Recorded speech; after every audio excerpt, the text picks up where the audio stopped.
Hey guys, what's happening? Niyat here with Film Comics Explained. As requested, today we'll be discussing Hellboy. Directed by Guillermo del Toro, the master of fantastical tales, and based on Mignola's Seed of Destruction, 2004's Hellboy showcases the director's unparalleled ability to transport viewers into worlds that are at once macabre, magical, and deeply human.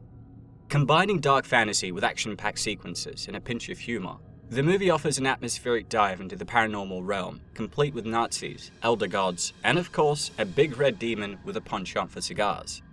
In this video, we'll explore the source material, the story in the film, its characters, in addition to the artistic choices that have made Hellboy a cult classic among fans.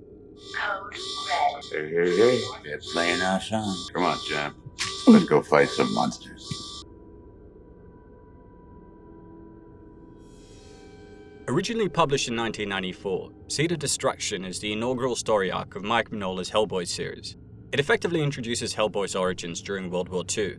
Nazis, in collaboration with the mad monk Grigory Rasputin, conduct a ritual to summon a force that can turn the tide of the war. However, the small red demon with a stone hand is taken in by the Allies, specifically by Professor Trevor Broome. Years later, Hellboy is effectively a member of the BPRD, the Bureau for Paranormal Research and Defense, and is investigating the mysterious disappearance of Professor Broome. This leads him to a ruined church, ancient aquatic horrors, and a confrontation with Rasputin himself, who wishes to harness Hellboy's power to unleash the Ogru Jihad, monstrous entities that would destroy the world. While Del Toro's Hellboy film borrows elements from Seed of Destruction, it amalgamates various plots from other Hellboy comics, creating an original storyline. For instance, the film places a significant emphasis on the relationship between Hellboy and Liz Sherman, which is not a focal point in Seed of Destruction. The film also incorporates the character of Agent John Myers, who isn't actually present in the comics, but functions as the audience surrogate in the film to introduce us into the new world.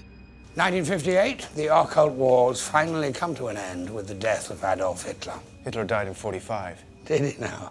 The film begins with the profound ruminations of Professor Broome, played by the ever-captivating John Hurt, who asks, "What is it that makes a man a man? Is it his origins, the way things start?" effectively the thematic linchpin that dangles over the narrative in a discussion on identity and destiny. The year is 1944, and the historical tapestry is woven with the impending end of World War II. Hitler is dabbling in the esoteric, flirting with the occult, all in a last-ditch attempt to snatch victory from the jaws of impending defeat. We're told The Nazis were desperate. They intended to upset the balance of the war. And as we arrive off the coast of Scotland, a young Professor Broome, the paranormal advisor to President Roosevelt, suggests arming the military with rosary beads. The sergeant, in a move reminiscent of many a skeptic throughout history, dismisses our learned professor as a tad eccentric. Thank you. I wouldn't want you to think me mad, Sergeant Whitman. Oh, 3 days too late for that, Professor Broome. As he and the American troops converge on ruins built on an intersection of ley lines, said to be the boundaries between our world and the others, what should they uncover but a nefarious cabal of Nazi scientists? At the helm is Grigory Rasputin, his alluring accomplice, and the gas-masked, enigmatic Cronin, whispered in dark circles to be Hitler's creme de la creme of assassins, and head of the Thule occult society. Rasputin, with his cult-like fanaticism, is played with an intense dedication by Carol Roden. I will open a portal and awaken the Ogru Jihad, the 7 gods of chaos. While Cronin, the clockwork Nazi assassin, is unsettlingly portrayed by Ladislav Beran.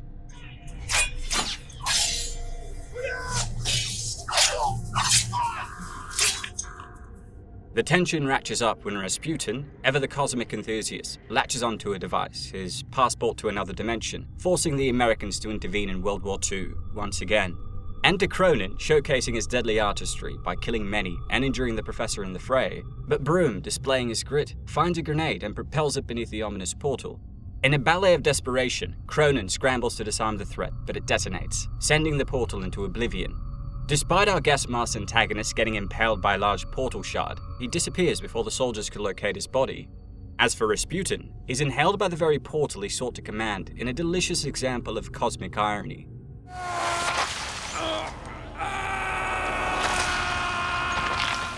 In the aftermath, we find Professor Broome sporting a dapper leg bandage, dispatching soldiers across the island with a prickling paranoia that perhaps something otherworldly managed to sneaky entrance via the portal. The portal's been open for too long. Something may have come through. Have your men searched the area thoroughly. In a twist, Broome and a soldier find themselves face to face with a peculiar crimson critter, brandishing an oversized stone hand. Broome, ever the academic, channels his inner child psychologist and woos the creature with a Baby Ruth candy bar. And in a christening worthy of Gothic camaraderie, the soldiers, reveling in their victory and inspired by the creature's diabolical couture, dub him Hellboy. In retrospect, perhaps not the most fortunate, but nevertheless, a name we all came to use. As the opening credits roll, we're treated to snippets of Hellboy's trajectory over the next 60 years, under the guidance of Professor Broome. As the name would suggest, Hellboy is essentially a half-demon, whose real name is Anungun Rama. He's basically the child of the demon Azael and witch Sarah Hughes, with a bloodline stretching back hundreds of years. Due to the fact that Red was half human and half demon, his body ages very well. He was born nearly 70 years ago, but he looked no older than 35, and basically behaved like he was still in his 20s. Following the end of the Second World War, Hellboy traveled around the world, encountering and defeating a number of supernatural beings and disturbances, using his understanding of possessions, hauntings, and enchantments and artifacts that were taught to him by his father. His heritage also imparted to him an innate knowledge of things that go bump in the night. Made it myself. Holy water, clove leaves, silver shavings, white oak. His half-demon physiology granted him a list of superhuman abilities, including, but not limited to, decelerated aging, superhuman strength, regenerative abilities, incredible endurance, durability, thermal resistance, enhanced sense of sight, as well as an innate multilingualism. In the comics and films, Hellboy is capable of withstanding injuries that would be fatal to ordinary humans, as well as being able to recover from them at an alarming rate. He's been shot in the face by a shotgun, savagely beaten by monsters, fallen from great heights, and been capable of withstanding exposure to both cold and heat.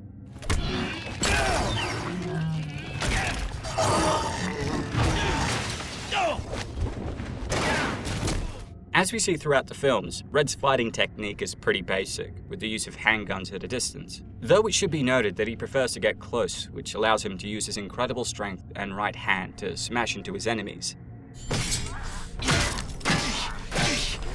Boom! Along with the Bureau for Paranormal Research and Defense, Broome crafted him into a monster hunter, transforming him into an urban legend figure, an underground hero that has many curious. But unfortunately, while Red had enhanced regenerative abilities, a grizzled Professor Broome and the tender hands of doctors is dealt the somber diagnosis of cancer. Exiting the medical facility, he stumbles upon his friend, Tom Manning, played with verve by Jeffrey Tambor, holding court on TV to deny the government's knowledge on Hellboy's existence or activities. Special operations at the FBI, and he joins Pat in the studio tonight to go over the latest Hellboy sightings. I want to tell the American public, there is no such thing. John Hurt brings gravitas to the role of Hellboy's adoptive father. The character could have easily been a generic mentor figure, but he makes Broome feel genuine. You believe every word when he says that Hellboy's his child, and his seasoned wisdom, juxtaposed against Red's youthful recklessness, adds layers to their complex father-son dynamic. Come on, it's safe. Jump down. Shifting gears to a waste management facility, a young motor scooter aficionado announces himself as the fresh-faced John Myers, seemingly the FBI's latest protege. As a newbie on the block, Myers is our way into this bizarre universe, played with an earnestness by Rupert Evans that's endearing. Hello, I'm John. You are late. That's what you are. Watch your hands and elbows. A clandestine lift later is in a sprawling library, complete with an ornate water tank centerpiece, one housing a beguiling fish humanoid that seems to have a penchant for books, dramatic reveals, and rotten eggs. Please, the patrons. These? You're reading these? 4 books at once, every day. With the same gusto one might use to unveil a Monet at the Louvre, Professor Broome introduces Abe Sapien. Serving as the fishy scholar of the group, Abe's otherworldly nature is beautifully brought to life by Doug Jones's performance. The man's a maestro in creature acting, making Abe's amphibious movements seem natural. However, it's David Hyde Pierce's voice that adds the finishing touch, cerebral yet compassionate. Behind this door, a dark entity, evil, ancient, and hungry. Let me go in and say hi. Myers, in all his newbie enthusiasm, goes to offer up an introduction, but Abe, with a cheeky "I'm ahead of you" telepathic gesture, spills Myers' life story. Sir, I'm John. Agent John T. Myers, Kansas City, 76. T stands for Thaddeus, Mother's older brother. In return, it's explained that Abe possesses a unique frontal lobe and was discovered alive in a secret chamber of a hospital in Washington, labeled Ethio-Sapien, the day that Abraham Lincoln had died. Hence, Abe Sapien. There are things that go bump in the night, Agent Myers. Make no mistake about that. And we are the ones who bump back. As Myers gets his official welcome to the BPRD, elsewhere, amidst the snow-draped tableau of Moldavia, Ilsa, granted immortality by Rasputin, and Cronin go on a macabre mountain hike with an ulterior motive. Upon reaching their destination, they bid adieu to their hapless guide in the most terminal of ways, enabling them to summon their master back from his involuntary interdimensional vacation.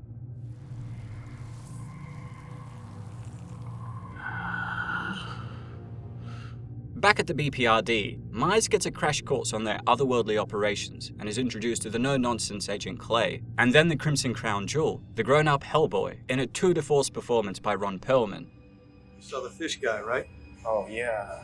That was weird. Well, come on in. Meet the rest of the family. I hate those comic books. They never get the eyes right. Hellboy. Our titular hero isn't just a big red demon. He's a multifaceted character struggling with his identity.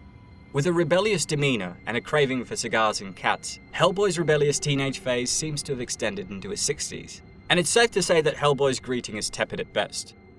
Where's the squirt? Agent Myers is your new liaison. I don't want him. Viewing Myers as just another cog in his ever-tightening security cage. But before he has a chance to protest, the alarms go off, signaling that it's go time.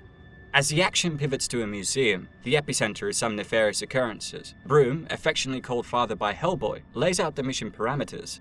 Video surveillance shows a 16th century statue was destroyed. St. Dionysius the Areopagite. Who wards off demons.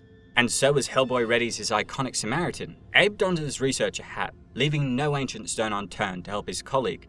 When Hellboy gets ready for a meet and greet, armed with his gun and wisecracks, Abe drops a bombshell. Samael is the Hound of Resurrection, preserved and sealed within salt crystals, formed and gathered from the tears of 1,000 angels. As usual, Red dismisses the intel and shoots our beastie. Listen, Sammy, I'm not a very good shot, but the Samaritan here used really big bullets. But as he strolls off, thinking it's just another day at the office, Samael reveals he isn't one to take bullets lying down. Catapulted through a window by the beast, Hellboy briefly faces off with Rasputin, whose voice and doom-laden prophecy rings some ancient bell. Enter Myers, taking a shot at Samael, which leaves the suspicious seedling on Hellboy's arm, before Red hits it with a tracking round and saves the newbie from becoming roadkill. Red Bean, stop!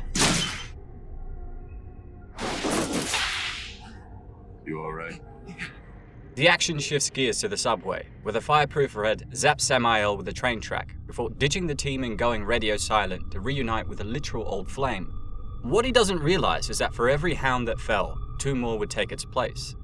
In a fiery performance from Selma Blair, Liz Sherman, the BPRD alumni turned self-committed mental hospital resident, greets him outside. But I haven't had an episode in months. You know what? I'm learning to control it. Liz is a literal hot mess, tormented by her fiery pals, and Blair's portrayal is both soft and fierce. She displays a character that's both afraid of her own capabilities and determined to overcome her past. Her subdued approach to Liz contrasts brilliantly with Hellboy's overt brashness, making their chemistry palpable. I've got a chance out here, so if you really care about me, you won't come back. Yeah, I gotta go too. As BPRD agents, including Myers, scramble to reel Hellboy in, Myers uncovers Liz's incendiary past as a pyrokinetic with a tragic backstory. On the other hand, Manning, every bit the grumbling bureaucrat, is up in arms about Hellboy's latest escapade. I'm running out of lies, Trevor. How many escaped this year alone? 5. Tom, he's our guest, not a prisoner. Yeah. At the same time, Abe Sapien, the resident psychic, gives Broome a HD telepathic playback, showcasing Cronin's murderous spree, Rasputin's Samael resurrection gig, and the buy one get two free enchantment on the beast. Abe also uncovers Broome's morbid secret, who in turn makes him swear on his favorite rotten eggs to keep Hellboy in the dark about his failing health. As the BPRD investigate the weird eggs that Samael had laid in Hellboy's arm, Red, Abe and a team go on a subterranean Easter egg hunt to find where the beast had laid its offspring. Taking advantage of this, Rasputin's midnight therapy session with Liz turns fiery. Michael, you must return to the child.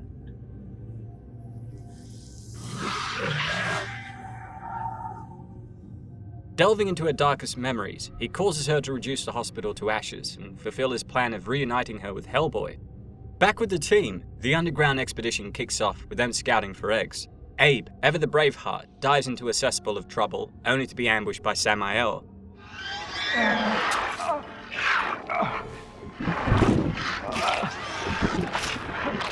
With the horde of creatures killing 2 agents and Cronin playing cat and mouse with Hellboy, Clay is killed by the assassin, who, in a dramatic flair, then takes his own life after defeating the agent.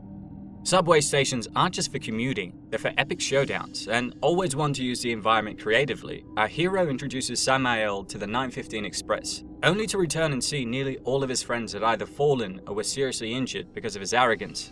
Of course, their mission ends up being in vain, with multiple Samaels hatching from their eggs. These men trusted you. Where were you? I knew those men better than you did. Oh, I see. But that makes it all right. No, it doesn't make it all right. In a moment worthy of Shakespeare, Hellboy, love-struck and tongue-tied, attempts to pen a letter expressing his smouldering feelings for Liz, who, after burning her ward, was convinced by Myers to return to the BPRD. But a romantic gesture turns into a comedic catastrophe, as Liz walks in and spills the beans about her upcoming date with Myers. At the same time, Professor Broome dives into a macabre autopsy of Cronin, discovering that the guy's been around for over a century and has taken the term self-love to a rather disturbing level. What horrible will could keep such a creature as this alive? Unfortunately, the plot thickens when the presumed dead Cronin suddenly cranks up like a Soldier Boy antique toy, ushering in Rasputin, who taunts the professor about Hellboy's world-ending potential. Despite Broome standing firm, declaring that to him, Hellboy is simply his son, in a tragic moment, Rasputin delivers a fatal glimpse into the future where Hellboy rules over a hellish earth before Cronin delivers the fatal blow. Devastated, Hellboy retreats into himself, opting for silent mourning, and now at the helm of the BPRD, Manning takes the bait and sends him to Rasputin's mausoleum. Traveling to Russia, with the help of Hellboy, who uses his magical know-how to reanimate a corpse, the team finds their way to Rasputin's spooky lair, where Hellboy and Manning team up to defeat Cronin.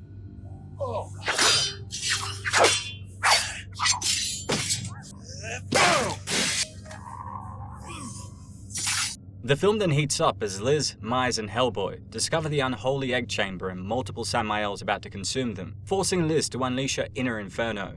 The result, a firestorm that takes down the Samael entourage, but in the heated chaos, Rasputin and Ilsa snatch up our heroes.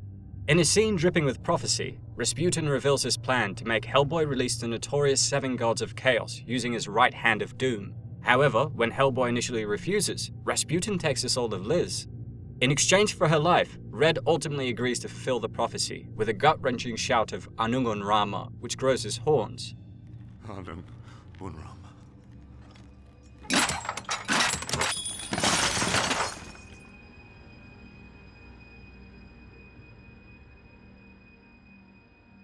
As Hellboy then uses his hand to open the door for the gods of chaos, the day is saved by Myers, cleverly throwing Professor Broome's sacred prayer beads at Hellboy, making him realize that he was not bound by destiny because of his father. In a poignant symbol of defiance, he breaks his horns, repurposes them as Rasputin's skewers, and serves a dish best served cold. While Rasputin's body releases a towering monster named Behemoth, Hellboy and the others ultimately defeat it using grenades, finally putting an end to Rasputin's plan. Hellboy then effectively threatens everyone in the afterlife to release Liz, which they do, fearing his wrath.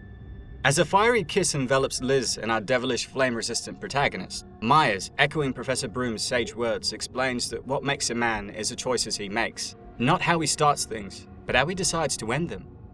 I felt it was, for the first time, something totally unique, something that combined the superhero action genre with a much more human approach, and at the same time had the trappings of a great gothic fantasy. With his knack for weaving complex tales, Guillermo del Toro took Mike Mignola's rich comic source material and crafted a script that balances dark fantasy with wit and emotion. Hellboy's one-liners, full of sarcasm and self-deprecating humor, stand out and echo the comic book character's persona brilliantly. There's an authenticity in the dialogue that brings out individual character idiosyncrasies, like Hellboy's casual, often humorous approach to the bizarre. However, some secondary characters like Abe do fall prey to exposition-heavy dialogue, primarily to establish the dense lore of the Hellboy universe. The stinger detaches itself from the tongue and injects the eggs. They are very sensitive. They need a dark environment to breed. Hellboy's journey from a creature torn between two worlds to someone who chooses his path is emblematic of the larger question: are we bound by destiny, or do our choices define us? Del Toro's writing makes it clear that it champions the latter. At the heart of the film is a story that blends the mystical with the bureaucratic, magic with government regulations, and a fiery romance with resurrected Russian sorcerers, Nazi occultism, and Lovecraftian horrors serving as the icing on the cake. The narrative revolves around Hellboy's looming apocalypse-bringing destiny and his fight against it. He's literally the key to the end of the world, an unenviable title if ever there was one. Through the character's own skepticism, his interactions with Professor Broome, and his budding romance with Liz, the film emphasizes the eternal battle between one's intrinsic nature and the choices they make. It's a neat, age-old philosophical dilemma wrapped up in crimson skin and a tale. He's a monster that's been raised among humans, so he thinks of himself as just one of the guys, and the last thing he wants to find out is that he's the beast of the apocalypse. The character is the epitome of identity crisis, a demon raised by humans, a destroyer-turned-defender that files down his horns in a poignant symbol of his daily fight against his own nature. Despite his birthright as an agent of the apocalypse, his loyalty to Broome and his feelings for Liz anchor him to humanity, making his internal conflict palpable. What makes a man a man? It's the choices he makes, not how he starts things, but how he decides to end them. It goes without saying that Perlman is the soul of the film, as a misfit seeking purpose and connection. His embodiment of Hellboy is nothing short of masterful, melding an imposing physicality with moments of vulnerability, wit, and genuine emotion. Even though his outer trappings are very abstract, who he is as a human being and how he manifests all of these contradictions was very accessible. When it comes to Professor Broome, he's basically the paternal core of the film. He's more than just Hellboy's father figure. He's the moral compass for our supernatural misfits, and in many ways the BPRD as its founder. Through his insight, we understand that nature is what we're born with, but nurture, that's where our real destiny lies, sculpted by our decisions and perspective. His impending mortality and the consequent urgency to prepare Hellboy for a life without him shape many of the decisions we see in the film. And ultimately, his death isn't just a tragic plot point, it's the catalyst that accelerates Hellboy's evolution. The late John Hurt brings an aura of wisdom and weight to Broome. He's the grounding presence amid the supernatural chaos, acting as both a mentor to Hellboy and a bridge between worlds. You even get the feeling that he's respected by Rasputin himself, who almost hates the fact that he has to kill the man that raised Hellboy so lovingly in order to carry out his plan. He disclosed to me the child's true name. I know what to call him. I call him son. Liz Sherman isn't just Hellboy's romantic flame, pun absolutely intended. She's a fiery embodiment of emotional turmoil. Her pyro abilities flare up with her feelings, and if that isn't the most literal take on burning passion, I don't know what is. While at times she does veer into the damsel lane, it's her journey to self-control and acceptance, both of her powers and her feelings for Hellboy, that adds layers to her character. Should I stay? With him, I mean. All us freaks have is each other. So, take care of the big monkey for me. I'll come to Moscow. If you're still going. I am. Selma Blair provides a delicate balance of fragility and strength, offering moments of tenderness juxtaposed with fiery outbursts that ensure that Liz isn't merely Hellboy's love interest, but a compelling character with her own journey and struggles. I think I'm really lucky in that Liz doesn't have a huge part in a comic book, because I really get to, just create a girl from scratch. So, I don't know, I hope I do Liz justice.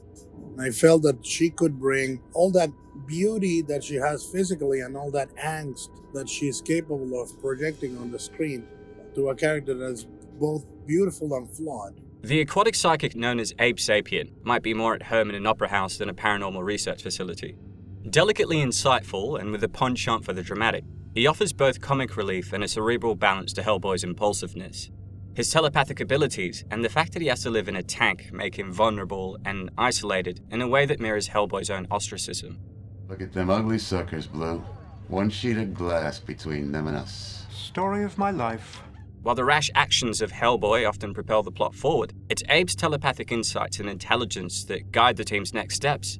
He's basically the cerebral pillar, ensuring the plot doesn't just run on brute force.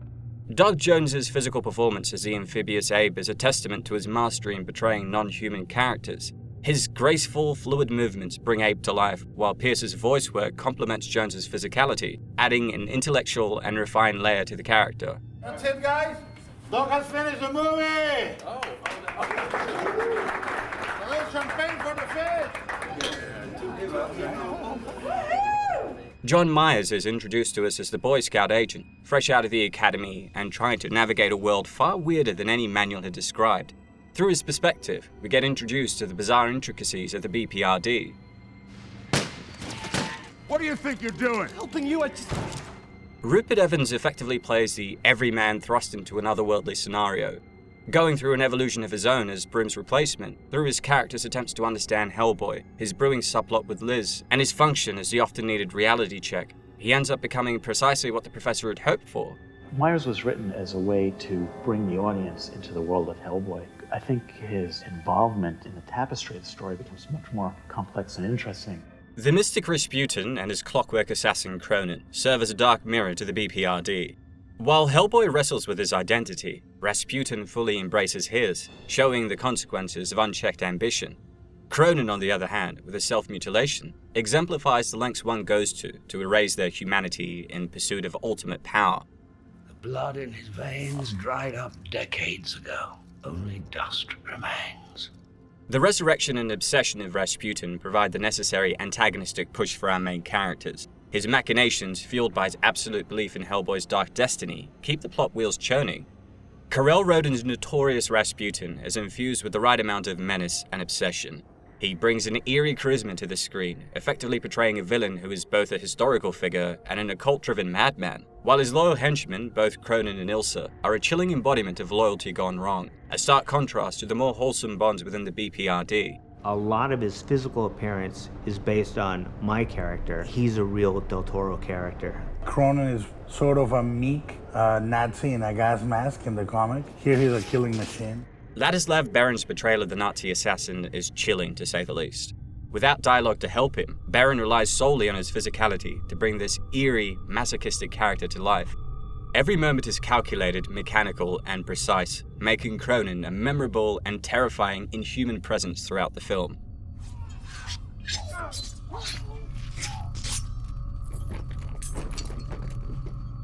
As a skeptical and often irritable head of the Bureau, Jeffrey Tambor walks the fine line between comedic relief and genuine frustration beautifully.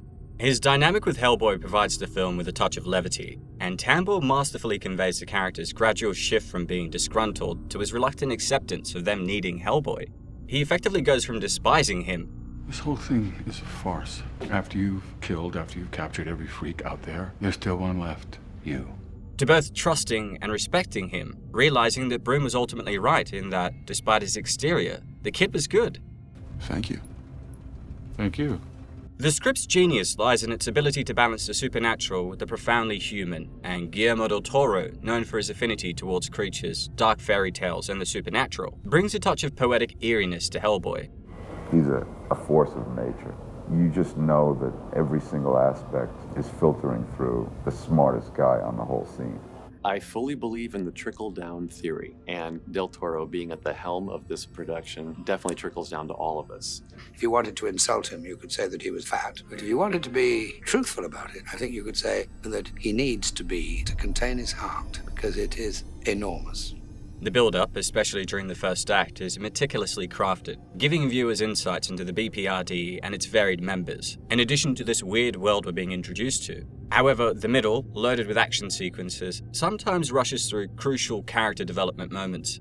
With that said, the final act, a culmination of Hellboy's internal and external battles, does regain its footing, delivering an emotionally satisfying conclusion. Really thought it was visually so rich and so powerful, and I wanted to try and translate some of the characters and the images to film. We took him up to Portland and introduced him to Mike Mignola, the comics creator, and the two have had a love affair ever since. This is where Hellboy comes from. That's where Hellboy comes from. Mike Mignola's art in Seed of Destruction is instantly recognizable, defined by its heavy use of shadows and stark contrasts.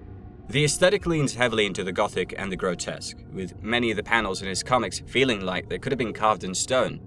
There's a blend of simplicity in the designs, contrasted with the intricate details, particularly in the backgrounds and depictions of ancient horrors. Being a visionary director with a penchant for the macabre and fantastical, Del Toro respects Mignola's unique aesthetic, but also brings his own sensibilities to the table. From day one, I said, change whatever you want to change. Make it your version of my thing. The movie is its own creature. The movie is not the comic. He played up the father-son relationship, he brought in a love interest, and he brought a three-dimensional quality to these characters. The film is less stark in its contrast than Mignola's black, heavy pages, favoring a more colorful and textured approach that matches Del Toro's filmography. Yet the gothic ambience, the architecture, and the creature design still very much in line with the Hellboy universe. He had the whole movie figured out ahead of time. So it's really a matter of climbing into Guillermo's head and watching his movie and listening to his movie. Composer Marco Beltrami was tasked with the musical composition for Hellboy. His approach saw him bring a blend of gothic eeriness, heroism, emotion, and a sense of grandeur. The heroic undertones, especially in the main Hellboy theme, reflect the character's inner strength and his role as a defender of humanity. Yet interwoven in melodic strains that are somber, emphasizing Hellboy's internal conflict and his struggle with isolation and loneliness. Liz's theme, a hauntingly beautiful melody, perfectly encapsulates her fragility and fiery essence. It's melancholic yet powerful, mirroring her struggle with her abilities and her relationship with Hellboy. The antagonists also have interesting musical cues that are dark, brooding, and ethereal, echoing the ancient and mystical threats they represent. The blend of choral chants with traditional orchestration gives a sense of something ancient and foreboding. The director's ability to seamlessly blend practical effects with CGI ensures the supernatural feels tangible. He was really hard to animate because he can dislocate all his joints and stuff, because you've got all these possibilities, and his anatomy is really strange. And the guys in the suits are the main drivers of the performance, so we have to feed off of that. The cinematography, led by longtime Del Toro collaborator Guillermo Navarro, is atmospheric and evocative, employing a series of sweeping, grand shots to encapsulate the larger-than-life action sequences, and juxtaposing them with intimate close-ups to capture moments of vulnerability and emotion to great effect. The use of contrasting lighting also often mirrors Hellboy's own duality of light and dark, human and demon. I believe that the cinematography, the images have to be at the service of the story. I don't bring a particular aesthetic to the plate that is divorced to the story. Del Toro and Mignola craft a world that's both expansive yet intimate. The vast lore of the Hellboy universe, with its pantheon of creatures, gods, and dark legends, is presented in digestible chunks, allowing viewers unfamiliar with the comics to grasp the intricacies without feeling overwhelmed. Hey, Doctor. Reliquary. Straight from the Vatican. Bone from St. Dionysus. Looks like a pinky. The production design is a testament to the director's penchant for the real. The creatures from Hellboy, Samael, and Abe to the mechanical monstrosity that is Cronin feel real thanks to the fantastic prosthetics and makeup. We used the information that Guillermo had given us and the artistic abilities of Jose to really nail the maquette on the first treatment. The others would be the pushers. Yeah.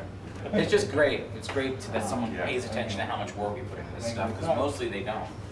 Walking the fine tightrope of honoring the source material and delivering something new, the gears of Hellboy mesh smoothly, interlinking characters with strong narrative arcs, strong themes, and effective world building, in a labyrinthine journey into destiny, choices, and the grey areas in between. I think the narrative's strength lies in its ability to humanize its supernatural protagonists, making their struggles relatable. While it occasionally stumbles in pacing and secondary character development, it remains a robust example of how to translate intricate lore to the big screen without losing its heart. With its stellar cast, visionary director, and a script that respects its source material, Hellboy stands tall among comic book adaptations. It's a dark fairy tale that, much like its protagonist, has a big heart beating beneath its rugged exterior. His love and understanding of the comic book was equal to Mike Mignola's, as if somehow he was in the room with Mike when the comic book was created. His passion, it goes to everyone. You know, this set, even though we work late sometimes, we work very hard, work 6-day weeks. It's great. Guillermo's the best director I've ever worked with. With that said, that's all for today, folks. A huge thanks to everyone that requested we finally do a deep dive of Hellboy. Don't forget to hit like and subscribe if you enjoyed the video, and check out the Film Comics Explained podcast on the second channel. And if there's anything else you'd like for me to cover, please don't hesitate to ask. As always, it's been a pleasure. Niyat here with Film Comics Explained. Thanks for stopping by. He will open the portal and bring about the end of the world. What have you done? I chose